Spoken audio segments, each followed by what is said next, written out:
বন্ধুরা, আপনাদের অজানা রহস্য ইউটিউব চ্যানেলে স্বাগতম।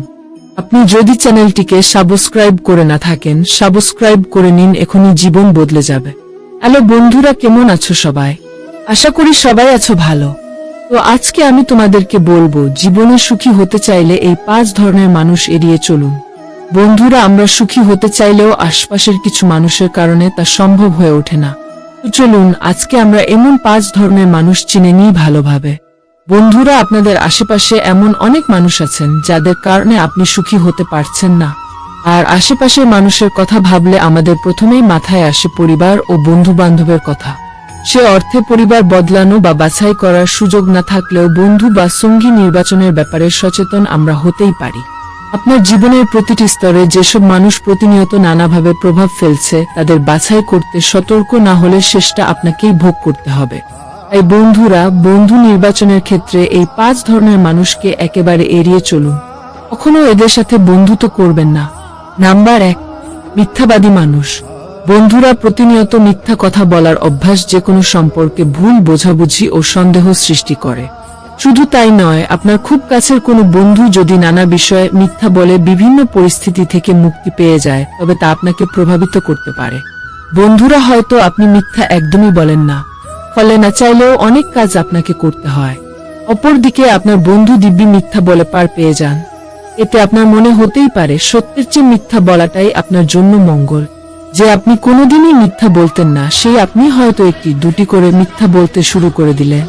আপনার চরিত্রের অবক্ষয় তো হবেই, আপনার প্রতি মানুষের বিশ্বাসের জায়গাটাও নষ্ট হয়ে যাবে, আর সেই ব্যক্তির মিথ্যা কথার ফলে আপনিও পড়তে পারেন বড় কোনো বিপদে। তাই সুখী হতে হলে মিথ্যাবাদী ব্যক্তি সবসময় পরিত্যাজ্য।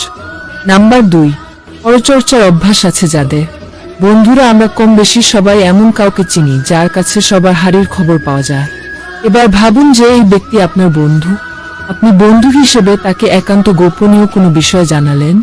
আপনার সম্পর্কে বিভিন্ন তথ্য তিনি জেনে গেলেন, আর কিছুদিনের মধ্যেই বন্ধুরা দেখলেন যে আপনার একান্ত গোপনীয় বিষয়টি ইতিমধ্যে সবার চায়ের কাপে ঝড় তুলছে। এরা এর কথা তাকে আর তার কথা ওকে বলতে থাকে, কাউকে না বলার দোহাই দিয়ে। তাই পরচর্চাকারী ব্যক্তি আপনার যতই কাছের কেউ হোক না কেন, এ ধরনের মানুষদের বন্ধুর মর্যাদা না দেওয়াটাই উচিত। নাম্বার 3, নিজেকে সবজান্তা ভাবা মানুষ। বন্ধুরা, সুসম্পর্ক বজায় রাখতে অপরের মতামতের প্রতি সহানুভূতিশীল হওয়া খুবই গুরুত্বপূর্ণ।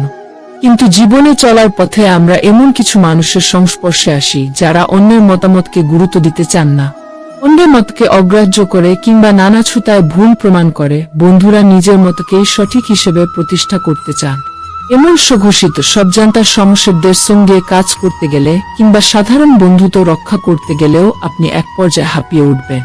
বিশেষ করে কর্মক্ষেত্রে বিভিন্ন ধরনের সমস্যা সৃষ্টি হবে। তাই ব্যক্তিগতভাবে তাদের কাছ থেকে যতটা দূরত্ব বজায় রাখা সম্ভব ততই ভালো। নাম্বার 4, ঈর্ষাপরায়ণ ব্যক্তি। বন্ধুরা, কারোর সঙ্গে বন্ধুত্ব করার অন্যতম একটি বিশেষ দিক হলো দুঃখ বেদনা এছাড়াও নিজের আনন্দ আর সাফল্যগুলো তাদের সঙ্গে ভাগ করে নেওয়া। স্বাভাবিকভাবেই আমরা আশা করি যে আমাদের বন্ধু আমাদের সাফল্যে আনন্দিত হবে। তবে বন্ধুরা, এমন কিছু বন্ধুও থাকেন যারা আপনার সাফল্যে আনন্দিত হওয়া তো দূরে থাক, উল্টো আপনার বিরুদ্ধে কটু কথা বলতে দ্বিধা করে না। এমন চলতে থাকলে আপনি হয়তো বন্ধুত্ব রক্ষার্থে নিজের সাফল্যগুলোকে লুকিয়ে রাখার চেষ্টা করবেন। হাতে গোনা কিছু মানুষের জন্য নিজের কষ্টার্জিত সাফল্য লুকিয়ে রাখার চেয়ে বরং এ ধরনের বন্ধুদের এড়িয়ে চলুন। নাম্বার 5, নেতিবাচক মনোভাব সম্পন্ন ব্যক্তি। বন্ধুরা, বলা হয়ে থাকে, যদি একটি মিথ্যা বা নেতিবাচক কথা বারবার বলা হয়, তবে একটা পর্যায়ে আপনি তা বিশ্বাস করতে শুরু করবেন। ভাবুন, আপনি আপনার কর্মক্ষেত্রকে বেশ পছন্দ করেন, কিন্তু বন্ধুরা আপনার কোনো এক সহকর্মী অফিসে পা রাখা মাত্রই আপনার কাছে আপনার কর্মক্ষেত্র বিষয়ে অভিযোগ করতে শুরু করেন। প্রিন্টারটা কেন নষ্ট, অফিসের এসিগুলো ঠিকমতো কাজ করছে না, ডেস্কগুলো ছোট ইত্যাদি। বন্ধুরা, একটি পর্যায়ে লক্ষ্য করবেন যে আপনার মনেও এই বিষয়গুলো গেঁথে যাচ্ছে এবং কর্মক্ষেত্রে নিয়ে আপনার মনে বিরক্তি সৃষ্টি হচ্ছে। নেতিবাচক মনোভাব সংক্রামক রোগের মতো। তাই নিজে মানসিক শান্তি রক্ষা করতে চাইলে নেতিবাচক মনোভাব পোষণকারী ব্যক্তিদের সঙ্গে যথাসম্ভব দূরত্ব বজায় রেখে চলুন।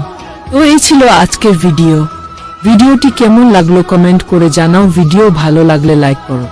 আমাদের অজানা রহস্য চ্যানেলে যদি নতুন দর্শক হয়ে থাকো তো সাবস্ক্রাইব করে পাশে বেল আইকনটি অন করে দাও। ধন্যবাদ।